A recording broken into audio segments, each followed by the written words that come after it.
You want to know how to mess with your players? I often do. Perfect. All you gotta do is run them through a traditional game of Dungeons and Dragons except for one key detail. And what's that? Give your main villain self-awareness. Like they understand they're the villain of the story? More like they understand that there even is a story to begin with.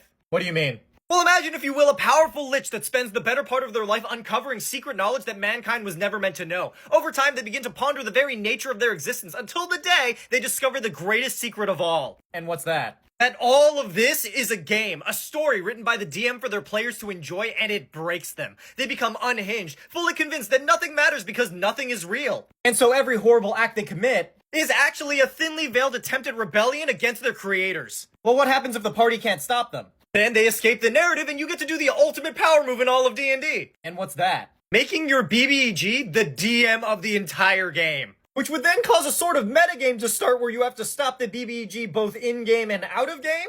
That is, until they discover that being the DM is also part of the game and then they have to escape to a higher form of existence. And what's that? Creating D&D content on the internet? Creating D&D content on the what? I'm almost free.